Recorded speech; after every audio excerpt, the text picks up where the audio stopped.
La riposte européenne face aux menaces américaines sur le Groenland, des exercices militaires conjoints sont menés dans ce territoire semi-autonome danois, seront menés par la France, la Suède, l'Allemagne et la Norvège, rejoints par les Pays-Bas, la Finlande et le Royaume-Uni. C'est l'objet de votre analyse, David Delos. Bonjour David, merci d'être là. On sait qu'une délégation américaine est donc arrivée aujourd'hui à Copenhague, David.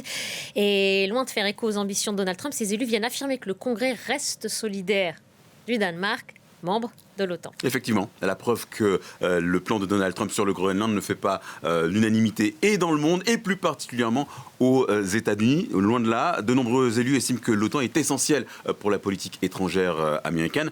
Or, en s'obstinant à vouloir annexer le territoire qui est gouverné par le royaume danois, le patron de la Maison-Blanche risque ni plus ni moins que de faire imploser l'alliance. Un bras de fer entre membres de l'OTAN, c'est pas vraiment prévu dans les statuts de l'alliance, encore moins une atteinte à la souveraineté de pays qui sont censés être amis et alliés. Donald Trump et le vice-président J.D. Vance ont multiplié ce qu'on peut qualifier d'indélicatesse et de menaces à l'encontre du Danemark, un pays qualifié de mauvais allié, taxé de ne pas savoir gérer correctement le Groenland. On peut parler d'irrespect, surtout quand on se souvient que le Danemark a payé un très lourd tribut à la guerre en Afghanistan. 12 000 soldats déployés entre 2001 et 2021, 44 morts, ce qui fait du Danemark le pays de l'OTAN qui a perdu le plus de vies proportionnellement à sa population.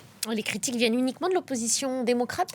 Non, et justement, c'est ça qui frappe le plus. La délégation que vous avez évoquée, elle est emmenée par un certain Tom Tillis. C'est un élu de Caroline du Nord et qui a jugé avant-hier que l'idée que les États-Unis soient prêts à prendre le contrôle du Groenland est absurde. Le mot absurde est important, il va être répété plusieurs fois et c'est un membre du parti républicain qui le prononce.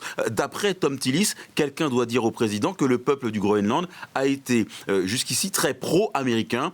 Donc, on a la capacité de projeter nos forces au Groenland. Il n'est pas nécessaire de remettre en question l'OTAN, de dissoudre une alliance de 75 ans. Fin de citation, le ton est donné. Et ça suggère que le message qui sera adressé au gouvernement danois par ce groupe, dans lequel on retrouve une sénatrice républicaine, Lisa Murkowski, et une démocrate, Jeanne Shaheen, deux élus qui ont élaboré un texte qui interdit au ministère de la Défense l'accès aux ressources nécessaires pour occuper ou annexer le Groenland. Des élus qui font écho à l'opinion américaine. D'après un sondage commandé par CNN, 3 Américains sur 4 sont opposés à une prise de contrôle du Groenland telle que voulue par Donald Trump. Et Donald Trump qui justifie, David, son appétit par un besoin de renforcer la sécurité des États-Unis contre la Russie et contre la Chine. La ministre déléguée aux armées, la ministre française déléguée aux armées, était l'invitée de nos confrères de France Info ce matin. Elle s'exprimait sur ce sujet. On écoute Alice Ruffo et je vous fais réagir. Quand l'Union européenne ou les pays membres de l'Europe font un exercice militaire, c'est un signal. C'est pour donner un signal, c'est-à-dire un signal de détermination. Mais à tout le monde, quand on défend sa souveraineté, il y a dans l'Arctique, au-delà du Groenland, au sens strict, il y a dans l'Arctique une menace russe et une présence chinoise de plus en plus importante. C'est pas nouveau, ça date pas d'il y a 15 jours. Voilà, quand vous avez une rivalité de puissance qui s'accentue dans une zone qui est stratégique, et on peut y revenir si vous voulez, forcément, vous devez montrer que vous êtes capable de défendre votre souveraineté. Et ensuite, il y a la question des États-Unis. Et évidemment que le signal qui est donné, il est aux États-Unis aussi. Mais il est européen, le signal. Et c'est ça qui est très important et qui est effectivement un changement important. Il y a donc une inquiétude justifiée ? L'inquiétude américaine n'est pas vraiment justifiée. En fait, Donald Trump, il devrait plutôt se concentrer sur son propre territoire. C'est vrai que la Russie et la Chine ont intensifié les manœuvres militaires conjointes dans l'Arctique, mais c'est près de l'Alaska qui, jusqu'à preuve du contraire, est encore un État américain, à la jonction entre les continents asiatiques et américains, que des bombardiers russes et chinois ont mené une patrouille commune.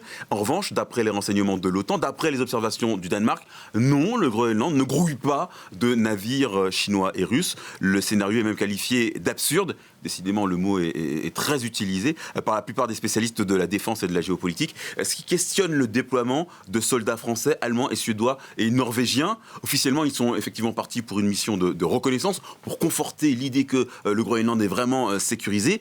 Si c'est le cas, pourquoi donner du grain à moudre à Donald Trump, même s'il s'agit de soutenir le Royaume du Danemark, de soutenir le gouvernement du Groenland? Le risque est de donner de la consistance aux thèses fantaisistes de la Maison-Blanche et à terme de fragiliser un peu plus une alliance atlantique déjà mise à rude épreuve par ces incartades signées de l'administration Trump. Merci.